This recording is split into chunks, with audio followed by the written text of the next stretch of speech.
Après la région Champagne, le sud de la France, du côté de Marseille et le département du Rhône à Lyon, cap sur la Bretagne pour la quatrième étape du Grand National du Trot qui va donc faire escale sur l'hippodrome de Mort de Bretagne avec un superbe plateau, une épreuve qui s'annonce redoutable et un très grand favori, Epsom d'Airfray qui va tenter de continuer sa série de victoires. Bienvenue dans 5 minutes prono spécial Grand National du Trot. Je m'appelle Loïc Sarro, numéro exceptionnel de ce podcast pour faire le papier de cette quatrième étape du Grand National du Trot avec la sélection gagnante. En fin de podcast, il y a pas mal de travail et on démarre tout de suite ce numéro.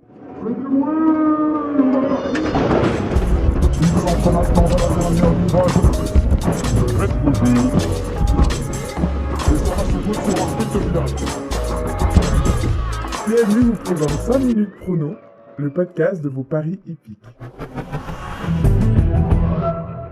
Réunion 1, course 1, départ à 13h50, vous en avez l'habitude pour les étapes du Grand National du Trot, c'est donc la quatrième qui va se dérouler sur l'hippodrome de Mort de Bretagne, situé dans le département de l'Ille-et-Vilaine, une piste corde à gauche sur un tour de piste de 1300 mètres et une ligne droite d'un peu plus de 330 mètres, ligne droite qui possède la particularité de se terminer en montant, un profil avec pas mal de dénivelé et qui est donc sélectif, une très bonne piste que j'aime beaucoup pour repérer les bons chevaux et des futurs gagnants, pourquoi pas. À Vincennes, il faut être costaud pour faire l'arrivée sur cette piste de Mort de Bretagne et des costauds. Il va y en avoir à l'occasion de cette quatrième étape du Grand National du Trot. Ils sont 16 à prendre part à cette épreuve, 2850 mètres à parcourir. Place maintenant à la sélection. Je me suis appuyé sur 7 chevaux pour cette sélection concernant le Grand National du Trot. Avant le coup, je détache 2 chevaux dans la catégorie des incontournables et 5 parmi les associés. On va commencer tout de suite avec les incontournables, les chevaux avec lesquels j'attends de les voir terminer dans les 5 premiers et qui peuvent servir de base à des jeux en combinaison. On va commencer par celui qui sera l'incontournable favori de l'épreuve. Il porte bien ce mot d'incontournable. Il s'agit du numéro 4, Epsom d'Airfray. Le cheval continue de rattraper le temps perdu après avoir été éloigné de la compétition à l'âge de 4 ans. Je pense que l'hippodrome de Mort de Bretagne va parfaitement lui convenir puisque c'est un cheval de train qui est capable d'enrouler de loin.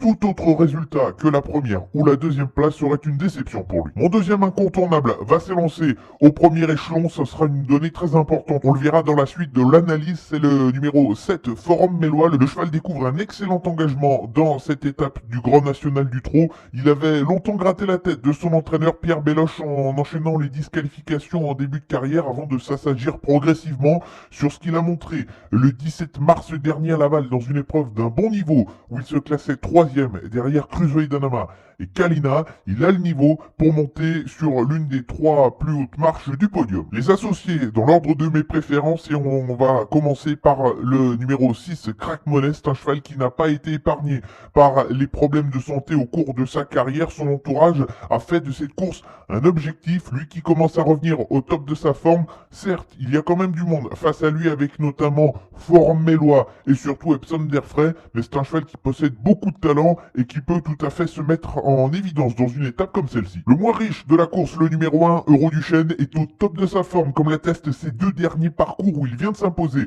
au Mans et où il battait son record lors de son avant-dernière sortie du côté de Cannes-sur-Mer. Il n'a pas forcément beaucoup de marge face à mes 2 incontournables, Epsom d'Airfray et Forum Mélois, mais c'est un très bon pisteur qui peut finir vite et qui peut lutter pour l'une des 5 premières places. Mon petit outsider pour tenter d'amener du piment au rapport de cette épreuve, ce sera le numéro 8, Braco. Le cheval n'a pas démérité lors de sa dernière sortie à Pontchâteau où il a échoué aux portes du Quintet après avoir fait un gros dernier kilomètre. Il possède beaucoup de ténacité. À l'effort, il ne dit jamais non. Le profil de Mort de Bretagne est fait pour lui convenir. La course s'annonce rythmée de plus et il ne part pas battu pour une place. Changement de décor pour le numéro 15, Décoloration, elle qui s'est imposée du côté de Marseille-Borelli dans un lot moins relevé. Elle est évidemment compétitive pour terminer dans le Quintet, mais il lui faudra être à son meilleur niveau pour essayer de monter sur le podium. Dans cette configuration, elle qui va donc rendre 25 mètres, je lui préfère très nettement son compagnon d'entraînement et Sonder Frey pour la victoire. Maintenant, des colorations à des titres à faire valoir et c'est une bonne prétendante pour une bonne place. Enfin, on va terminer la sélection pour ce Grand National du Trot, 4e étape avec le numéro 5, Général du Parc. Il faisait déjà partie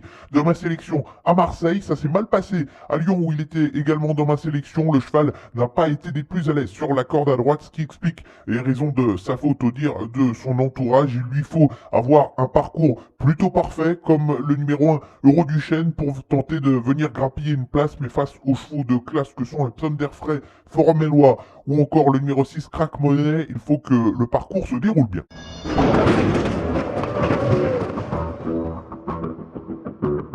Avant de se quitter, la sélection gagnante et on s'arrête dans la 7e course du programme avec le numéro 1 Galéo. C'est un cheval que j'aime beaucoup et qui possède du potentiel, qui devrait également bien vieillir au cours des prochaines années. Il n'est pas passé loin de faire afficher une belle cote sur la piste d'Angers à l'occasion de sa dernière sortie. Il y a tout de même un lot bien composé, mais son driver Alexandre Abrivard le connaît et je pense également que l'hippodrome de Mort de Bretagne est fait pour lui. Il avait déjà bien fait lors de son unique tentative sur cette piste où il avait terminé à la 3e place. Il va partir au premier échelon et il me semble compétitif pour un bon classement.